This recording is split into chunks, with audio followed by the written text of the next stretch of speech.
다니엘서 5장은 하나님께서 그 바벨론을 어떻게 이제 다스리는지, 특별히 벨사사를 어떻게 다스리는지를 또 그대로 말씀을 하고 하나님의 글씨로서 사인을 주고 있습니다. 그래서 요약은 그럽니다. 하나님을 무시하고는 그 벨사살 왕을 상징하는 이 세상, 하나님이 심판하신다는 거예요. 즉 바벨론을 하나님께서 벨사살 왕을 심판하신다고 말씀하시는데 그 심판 전에 하나님의 사인을 주시겠다고 합니다. 그 사인을 주는데 하나님을 무시하고 한 그들은 분명하게 심판을 받게 되는 것이죠. 그런데 그 하나님께서 사인을 주신 것을 이들이 그 바벨론 제국에서 해석할 사람이 없어. 해석할 유일한 사람은 오직 그 바벨론에서 그 전에 왕이었었던 느부갓네살 왕이 꾼 꿈을 해석한 다니엘밖에 없습니다. 그 다니엘 하나님의 사람을 통해서 다시 한번 그 하나님의 그래서 주신 사인을 해석하게 되는 것이 바로 이 5장의 내용입니다.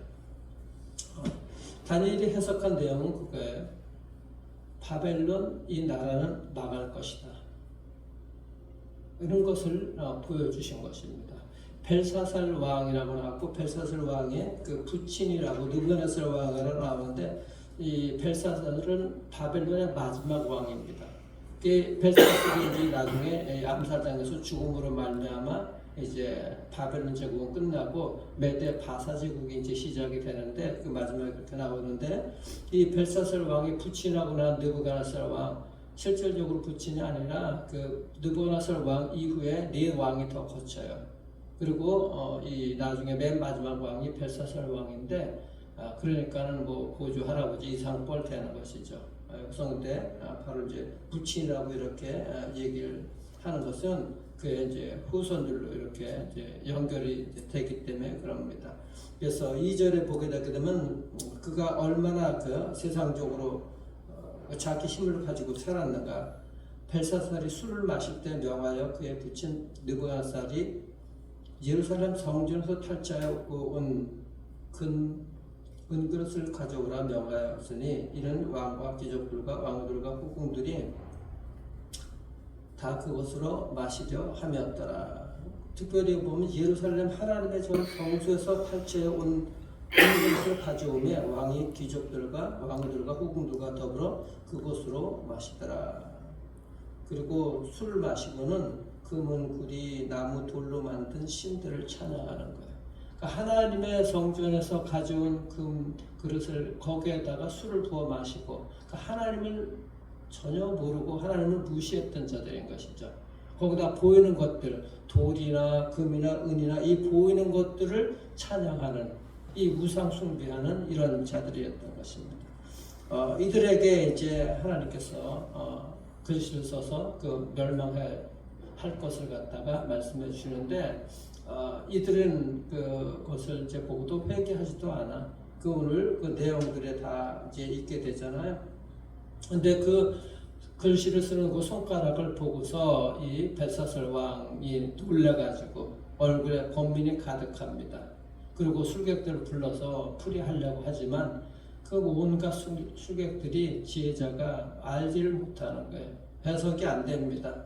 그래서 그때 이제 여기 보면은 왕비가 들어옵니다. 10절에 보면은 왕비가 왕과 그 귀족들의 말로 말미암아 이 왕비는 그 벨사살 왕의 어머니였든지 아니면 그러니까 태운 것이죠. 그 일반 왕비가 아니고 할머니나 어머니 정도 되는 그런 사람이에요. 그 사람이 태우가 들어와 가지고 찬치하는데 들어와서 그 소문을 듣고서 말하는데 왕이여 만수부가 하옵소서. 왕의 생각을 번민하게 하며 얼굴빛을 더할 것도 아닙니다. 걱정하지 말라는 거예요. 왜냐 이 놀라운 글을 갖다가 해석할 사람이 있다. 그 사람이 바로 당신의 그 할아버지 뻘 되는 느부갓네살 왕 때 그 꿈들을 해석한 다니엘이라는 사람이 있다.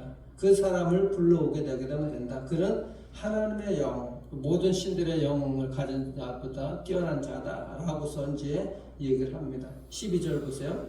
왕은 벨드사살이라 이름하는 이 다니엘은 마음이 민첩하고 지식과 총명이 있어 능히 꿈을 해석하고 은밀한 말을 밝히며 의문을 풀 수 있었나이다. 이제 다니엘을 부르소서. 그리하시면 그가 그 해석을 알려드리리이다. 그때 13절에 보면 다니엘을 부르면서 네가 나의 부왕 유다에서 잡혀 사로잡아 온 유다 자손 중에 그 다니엘이냐 이렇게 얘기하면서 글자를 풀게 합니다. 그러면 해석을 하게 되면 나라의 셋째 통치자로 삼겠다고 얘기를 해요. 근데 그러니까는 이미 느부갓네살 왕 때 다니엘은 높은 고관직에 올라 있는데 국무총리로 이제 이때 벨사살 왕 때는 다니엘이 늙어가지고 정계를 은퇴했던 시절인 거예요. 그러니까 더 이상 정계에 있지 않았어. 그런데 다시 불러들이는 것입니다. 그래서 해석하라고 얘기를 하는 것이죠. 그러면 너를 나라의 10대 통치자로 그렇게 국무총리로 이렇게 삼겠다고 얘기를 합니다. 그러니까 다니엘이 그러죠. 상급 같은 거는 바라지 않고 다른 사람에게 주십시오. 이렇게 얘기를 하죠. 그럴지라도 내가 왕을 위해서 글을 읽으며 해석을 하겠습니다. 왕이 내려주신 그 예물은 왕께서 가지십시오. 저는 그것이 필요 없습니다. 하면서 얘기를 합니다. 그러면서 그 해석하는 게 이 아주 노골적으로 벨사살 왕의 그 잘못을 갖다가 지적을 하죠. 자, 18절부터 보세요. 왕이여 지극히 높으신 하나님이 왕위에 붙인 느부갓네살에게 나라와 권세와 큰 권세와 영광과 위엄을 주셨고 그에게 큰 권세를 주셨으므로 백성들과 나라들과 언어가 다른 모든 사람이 그의 앞에서 떨며 두려워하며 그의 임의로 죽이며 임의로 살리며 임의로 높여 임의로 낮추었으니 그가 마음이 높아지며 뜻이 완악하여 구만을 향함으로 그의 왕위가 폐한바되며 그의 영광을 빼앗기고 그리고 사람 중에서 쫓겨나서 그의 마음이 들짐승의 마음과 같았고 즉 느부갓네살 왕 그 실질적으로 그렇게 됐잖아요. 다니엘이 풀어줬는데도 1년 동안이나 그냥 있다가 1년 이후에 그런 7년 동안이나 정신이 나와가지고 들짐승처럼 뿔밭에서 다니면서 정신이 혼란하고 정신병자처럼 다니던 이런 것들을 갖다가 알게 되잖아요. 그리고 나중에 7년 이후에 하나님께서 총명을 주셔서 회복하는 이런 느부갓네살 왕. 그런데도 그가 회개하고 돌아오지 못하지만 나중에 하나님께서 그렇게 회복시켜 주셨다. 이것을 알게 이제 합니다. 그러면서 그 21절 마지막에 보게 되게 되면 지극히 높으신 하나님의 사람 나라를 다스리시며 자기의 뜻대로 누구든지 그 자리에 세우시는 줄을 알기에 이르렀나이다. 느부갓네살 왕으로 하여금 하나님이 그 자리에도 세상의 왕을 앉히고 내리기도 하신다 하는 것을 느부갓네살 왕이 알게 되었습니다. 라는 것을 갖다 얘기해 주죠. 그리고 22절 벨사살이여 왕은 그의 아들이 되어서 그의 후손이 되어서 이것을 다 알고도 아직도 마음을 낮추지 아니하고 도리어 자신을 하늘의 주제보다 높이며 그러니까 하나님의 성전에서 가져온 그 잔에다가 술을 부어 마시고 하나님을 무시하고 하는 것이 그의 성전 그릇을 왕 앞으로 가져다가 왕의 귀족들과 왕들과 후궁들이 다 그것으로 술을 마시고 왕이 또 보지도 듣지도 알지 못하는 금은 그릇 나무 돌로 신상들을 찬양하고 도리어 왕의 호흡을 주장하시고 오히려 왕의 호흡을 주장하시고 왕의 모든 길을 작정하시는 하나님께는 생명을 주장하시고 그 왕의 길을 인생길을 갖다가 작정하신 그 하나님께는 영광을 돌리지 아니한지라. 그렇기 때문에 그의 앞에서 이 손가락이 나와서 이 글을 기록하였나이다. 벨사살 왕 당신이 잘못했기 때문에 그 할아버지 때 하나님을 알게 하나님께서 그의 왕위를 다 주장하고 인생길을 만드시는 계획하신 그 하나님을 그가 알았음에도 불구하고 당신이 그 얘기를 들었음에도 불구하고 그런 삶을 살지를 않았습니다. 그래서 이 손가락이 나와서 글을 기록합니다. 그 글자는 이것입니다. 곧 메네메네 데겔 우바라신이라고 하죠. 근데 그 당시에 술객들과 지혜자들 또 이 벨사살 왕도 그 당시 이 글이 아람어로 쓰였는데 이 글을 몰라서 못 읽은 것이 아닐까. 해석이 안 되는 거야. 제대로 읽기는 읽는데 아이들이 글자를 읽는데 이제 막 글을 깨우친 아이들이나 읽는데 해석이 안 되는 거야. 조합을 해도 메네 대겔 우바르신. 근데 거기 이제 우바르신에서 우는 그리고라는 뜻이거든. 그래서 이제 그 우는 잣을 빼야 되는 거야. 메네 대겔 바르신 그 얘기인데, 메네는 거기 나온 대로 보게 되게 되면은 세다, 셈을 하다는 뜻인 거야. 그러니까 메네 하게 되면 셈하다 그런 뜻인 거고, 대겔은 무게를 잰다는 뜻인 거야.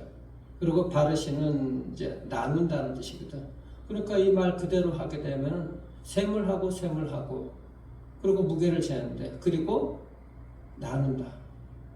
그러니까 이게 해석이 안 되는 거. 읽어도 셈하고 무게를 쟀는데 나눈다, 그리고 나눈다. 이것이 해석이 안 되는 것이 무슨 뜻인지 읽어도 이들이.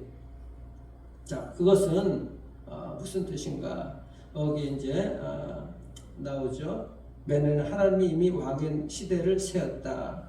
시대를 갖다가 무게를 재었다. 그러니까 셈을 한다는 것입니다. 무게를 셈을 한다는 거예요. 계속 푼다는 거고, 대겔은 왕을 저울에 달아 보니까는 그 저울추에 무게가 못 미친다는 것이 부족하다는 것이고, 그리고 페레스, 여기 페레스라는 얘기는 그 바르신의 그 이제 단수형인데, 그러니까 페레스라는 얘기인 거예요. 페레스는 왕의 나라가 나뉘어 가지고 메데 바사에 나누어진다, 그런 뜻인가. 결국 이 나라는 하나님께서 하나님의 저울에 달아봤더니 부족하더라. 그래서 하나님께서 메데 바사 그 나라가 쪼개지게 되는 것이다. 그들에게 주게 될 것이다. 나로 주게 될 것이다. 라는 하나님의 심판의 말씀을 갖다가 전해 주시는 것입니다. 벨사살 왕이 이제 그 얘기를 듣고 분노하고 하는 것이 아니라 이제 명쾌하게 알았으니까는 흔쾌히 약속한 대로 다니엘을 셋째 통치자로 삼게 됩니다. 그리고 그날 밤에 갈대아 왕 벨사살이 바벨론 왕 벨사살이 암살을 당해 죽임을 당하고, 그리고 메데 사람 그 페르시아의 메데 바사의 다리오 왕이 나라를 얻게 되고 이렇게 된 것이죠. 나라가 이제 바벨론을 망하게 됐다는 거예요. 메데 바사로 페르시아 제국으로 넘어가게 되는 것입니다. 이 세상 사람들은 다 이렇게 살죠. 하나님께서 우리 인생을 호흡을 주장하시고 우리 인생길을 만드시는 것, 오늘 거기에 얘기를 했잖아요. 23절에 보면은, 후반절에 보면은 하나님의 도리어 왕의 호흡을 주장하시고 우리의 생명을 주장하시잖아요. 왕의 모든 길을 작정하시는 하나님께는 영광을 돌리지 아니한지라. 그들이 이 벨사살 왕이 그 할아버지 볼 때는 느부갓네살 왕의 그 일어난 일들을 모르지 않았는데도 불구하고 이렇게 했다는 것이죠. 그러니까 우리가 오늘날도 복음이 많이 전파되고 또 하나님께서 어떤 분이시라 하는 것을 세상 사람들도 알고 하여 그런데 돌아오지 못하죠. 여전히 못 돌아옵니다. 그것은 그렇다고 치고 하나님을 믿는 백성들도 이렇게 우리의 호흡을 주장하시고 우리의 인생길을 갖다가 만들어 가신 그 하나님의 계획 속에 살아가는 우리가 그 하나님께 영광을 돌리지 못하는 것은 우리가 돌아봐야 되는 것이죠. 그것이 다 뭔가 자기 마음대로 임의로 높이고 낮추고 자기 마음대로 살아가는 그런 느부갓네살 왕 같은 그런 삶, 또 벨사살 왕 그것을 듣고도 그런 교만을 내리지 못하고 하나님을 무시하고 하나님의 전에서 가져온 그 금그릇에다가 술을 부어 마시는, 이것이 오늘날 우리에게 어떻게 적용이 되어야 되는가 하는 것들을 우리가 알 수가 있어야 됩니다. 그들은 보이는 것으로 만든 것을 갖다가 숭배를 했어. 찬양하고. 그 우상 숭배거든. 금, 은, 돌, 나무, 그 보이는 것을 갖다가 신격화시키는 거예요. 오늘날 세상 사람들은 보이는 것을 갖다가 신격화시키잖아. 그 보이는 것, 그 신격화시키는 것이 그 아이돌이야, 우상이란 말이에요. 엔터테인먼트의 모든 보이는 것들, 문화들, 이 모든 것들이. 그래서 사람들은 그것을 알지 못하죠. 하나님을 모르기 때문에 알지 못하고 하나님께 영광을 돌리지 못합니다. 그래서 세상 사람들은 자기들이 원하는 것들을 다 더 많이 가지려고 하고 더 큰 힘을 가지려고 하고 그런 사람들은 하나님께 영광을 돌리지 못하기 때문에 하나님을 사랑할 수가 없죠. 그 세상에 자기들이 원하는 것을 가지고 살아가게 되는 것입니다. 분명하게. 자, 이것이 모두 전부 바벨론에 속하는 것이고 세상에 속하는 것인데, 바벨론은 오늘날 이 세상을 상징하는 것이죠. 딱 바벨론은 세상을 상징하는 거예요. 그 바벨론에 대한 찬양 이런 것들이 많이 있잖아요. 하나님께서는 이 세상에 대해서 어떤 계획을 갖고 계신지를 그 하나님의 백성들을 통해서 알게 하거든요. 우리가 그것을 분명하게 알 수가 있어야 돼요. 어떤 계획을 가지고 계시는지 그 뜻을 때에 따라서 사인을 보내시기도. 그래서 말세에 징조가 있다 하는 것이 바로 그런 것이죠. 그런데 어떤 우리의 삶을 살아가게 될 때 어떤 사인이 있게 될 때 세상 사람들은 그것을 그 사인을 갖다가 어떤 일이 일어나는 것 또 무슨 징조 이런 것들을 갖다가 보아도 해석이 안 되는 것이죠. 하나님의 사람들도 하나님의 영이 충만한 다니엘처럼 하나님의 영이 충만한 하나님과 동행하는 이런 사람들이 그 하나님께서 쓰신 글, 즉 보여주시는 사인을 해석할 수가 있다는 것이죠. 하나님의 영이 충만해야지. 성령이 충만한 사람이. 그래서 이것이 우리의 삶에서 하나님께서 우리의 호흡을 주장하시고 우리 인생길을 만들어 가시는 이 일들 분명하게 알 수가 있어야 되는 것입니다. 하나님의 영으로 충만해서 우리가 하나님의 시선으로 세상을 바라봐야 되는구나. 다니엘은 하나님을 떠나지 않은 사람이잖아. 그 적국의 대적의 소굴 속에서. 그리고 하나님 말을 의지하고 나갔었던 그 다니엘. 그러니까는 하나님께서 그 하나님의 영을 통해서 그것을 보게 하신 것입니다. 그리고 하나님의 뜻을 깨달아 알고 해석이 되는 거예요. 우리가 이것을 분명하게 알 수가 있어요. 하나님과 함께 동행하는 것, 이것이 우리의 삶에 얼마나 귀한 건지 모릅니다. 그리고 우리의 삶에서 늘 우리 교만하지 않냐고 낮추는 것이 하나님을 믿는 백성들, 하나님께 영광을 돌리는 일들이 있어야 되는 것이죠. 그런 삶을 살아가는 사람에게 하나님께서 인정을 해주시거든요. 거기 오늘 13절 보세요. 벨사살 그 왕이 다니엘을 이제 불러서 왕 앞에 다니엘이 오잖아요. 그때 왕이 다니엘에게 말하되 네가 나의 부왕이 유다에서 사로잡아온 유다 자손 중에 그 다니엘이냐. 이 말은 네가 그 다니엘이냐. 그 다니엘이냐. 무슨 얘기예요? 느부갓네살 왕에게 잡혀와서 느부갓네살 왕의 꿈을 해석하고 그렇게 나라의 통치자로 세움받은 그 포로된 그 다니엘이냐 라고서 인정을 해준 거거든. 태후의 말을 듣고서 이제 다니엘을 부른 거 아니에요. 이렇게 인정받는 사람들이 되죠. 하나님을 믿는 백성들, 여러분들을 통해서 세상 사람들이 하나님께서 우리 일들 가운데서 당신이 바로 하나님을 믿는 그 사람입니까? 이런 고백들이 주변 사람들로부터 나와야 되는 것이 우리 하나님을 신실하게 믿는 자들의 인정받는 이 일들이 되는 것 아니겠습니까? 그래서 하나님의 영이 충만해서 어떤 일이 있을 때마다 기도하고 또 그 일들을 통해서 하나님께서 행하신 일들을 그들에게 보여줄 수 있고 무슨 일이 있을 때마다 그래서 하나님의 사람 그 사람이야. 하나님의 사람이야. 그러면서 그를 찾는 거예요. 우리 자녀들이 우리 부모들을 보면서 엄마 아빠는 하나님의 사람이야. 인정하고 무슨 일이 있으면 엄마 아빠한테 와서 달려와서 얘기하고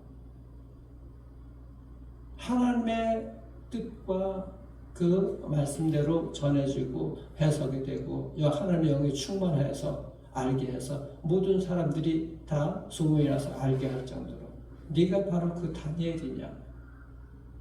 하나님의 말씀대로 살아가는 그 집사님입니까? 그 성도입니까? 이것이 우리의 삶에서 그대로. 그래서 하나님의 뜻을 읽을 줄 알죠. 다니엘은 해석을 할 줄 안단 말이에요. 하나님의 영이 충만하고 하나님과 동행하니까 믿음으로 사는 그런 사람들에게 이런 인정을 받게 되는 일이 일어나게 되는 것이죠. 그래서 우리 자녀들이 무슨 문제에 부딪힐 때마다 엄마 아빠는 이것을 해석할 수가 있어. 하나님이 쓰신 그 글자를 해석할 수가 있어. 이 말씀을 해석할 수가 있고, 나의 모든 일어나는 일들, 이런 일들을 갖다가 하나님의 뜻대로 해석할 수가 있어. 인정해주는 주변 사람들도 마찬가지고, 전에 어떤 그 직장에서 그 사역하는 목사님을 통해서 들려준 실제 얘기인데, 우리나라 큰 대기업에 이제 전자회사가 있었는데, 노트북을 갖다가 이제 그 시대에 맞게끔, 아이들에게 맞게끔 이제 화려하게 꾸며주는 그런 이제 노트북을 만들려고 그러는데, 기술력은 있어도 또 세부적으로 하는 것은 이제 대만이 원래 이제 노트북의 강자거든. 그래서 그쪽 회사하고 연계해서 하는데, 이 대만에 있는 회사가 이 우리나라 큰 전자회사를 별로 안 좋아해요. 그런데 이제 어쨌든 그 노트북을 우리나라에서 이제 생산해야 되기 때문에 대만으로 출장을 가서 그 협업을 하려고 이제 계약을 맺으러 이제 갑니다. 협상을 하고. 그래서 어느 정도 얘기가 진행되는데, 그 대만에서 이 큰 회사, 우리나라 그 전자회사 대기업을 별로 안 좋아합니다. 그러니까 그 실무자가 저는 개인적으로 당신네 한국의 그 전자회사 일하기 원하는데 우리 사장이 대표가 원하지 않습니다.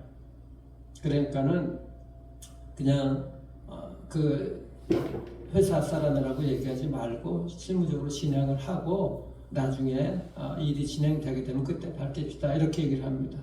그랬더니 이 얘기를 다 듣고 나서 이제 이 한국 사람이 나중에 계약이 다 될 무렵에, 아닙니다, 나는 한국에 있는 무슨 회사, 전자회사 대기업에 다니고 있습니다. 얘기하니까 나중에 이게 이 다른 간부들도 알고서 사장이 싫어하는 거 아니까는 다 이제 계약이 파기가 됐어. 그러니까 이 실무자는 황당한 것이지. 얘기가 다 됐다가 나중에 이 한국 사람이 고백을 하니까는 그것이 다 이제 파기가 된 것입니다. 그래서 그 실무자가 나중에 이제 쫓아나오면서 얘기를 합니다. 아니, 계약 거의 다 됐는데 왜 그때 그런 얘기를 합니까? 그랬더니 그 한국 사람이 하는 얘기가, 저는 정말 하나님을 믿는 사람입니다. 정말 진짜 하나님을 믿는 사람이에요. 정말 하나님을 믿는 사람은 거짓말을 얘기하지 아니하고 술 먹지 아니하고 여자를 멀리하고 그것이 진짜 하나님을 믿는 사람입니다. 이 얘기를 하는 거예요. 그러니까 이 대만 담당자가 더 황당해가지고 잠깐 기다리라고 그러고서 쫓아 들어가고 잠시 이후에 계약서를 가지고 계약합시다, 그렇게 하는 거야. 그러니까 이 한국 담당자도 이렇게 놀라가지고 왜 그러냐 했더니 그 얘기를 이 대만 그 사람이 듣고서 사장한테 가서 보고를 했다는 거야. 그랬더니 사장도 진짜 하나님을 잘 믿는 사람이야. 내가 그 한국의 기업은 좋아하지 않지만 이 하나님을 믿는 이 사람, 크리스찬이기 때문에, 진짜 하나님을 믿는 사람이기 때문에 내가 계약을 하겠다. 반전되는 은혜가 있게 되는 것이죠. 그러니까 하나님을 정말 우리가 믿는 자답게 어떻게 삶을 살아가는가, 이 시대에도 동일하게 내가 바로 그 다니엘이냐 하는 이런 일들이 세상 속에서도 하나님을 믿는 백성들은 알게 되고 세상 사람들도 알아주는 것이거든요. 정말 하나님을 믿는 자가 누구인가, 하나님께 영광을 돌리면서 우리가 하나님의 그 뜻대로 그 말씀대로 살아가는 자입니다. 하나님께서 우리 인생의 호흡을 주장하시고 생명을 주장하시고 우리 인생길을 만드시는 것은 하나님께서 계획하신 대로, 작정하신 대로 인도하시는 것입니다. 하나님의 길을 내어주시는 것입니다. 하나님께서 내주신 길을 온전하게 가시면서 하나님께 영광을 돌리며 세상 속에서도 하나님께서 여러분들을 높이시어서 존귀와 존중을 받는 그런 복된 인생들 살아가기를 주의 이름으로 축원합니다. 기도하겠습니다. 우리 주님 감사합니다. 우리의 삶에서 정말 세상 사람들도 하나님, 당신이 바로 하나님을 진짜 잘 믿는 바로 그 다니엘 같은 분이군요. 하나님의 말을 듣고 우리의 삶에서 정말 그들이 하나님의 백성들을 인정을 하고 이제 안심이라고, 우리와 같이 이런 사람들이 함께하니 얼마나 감사한지 모르겠다고 하는, 그렇게 하나님 존중을 받고 높아지는, 하나님께서 그렇게 높여주시는 하나님의 백성들로 살아가게 하셔서 하나님의 뜻과 하나님의 영광을 나타내는 그런 하나님의 백성들로 살아가게 하나님 축복해 주시옵소서. 모든 세상 사람들 하나님께서 우리 인생에 호흡을 주장하시고 우리 인생길을 만든다는 것 알게 하시고 그 하나님과 함께 동행하는 그런 복된 우리 사랑하는 성도님들 또 우리 자녀들 되시도록 축복해 주시옵소서. 그래서 하나님께 주의 백성들을 향한 놀라운 은혜가 이들 가운데 넘쳐날 수 있도록 도와주시고 하나님의 놀라우신 그 뜻을 또 세상으로 알게 하는 그런 해석하는 능력이 있도록 하나님 축복하여 주시옵소서. 은혜와 사랑 감사하며 살아계신 우리 구주 예수 그리스도 이름으로 기도드리옵나이다. 아멘.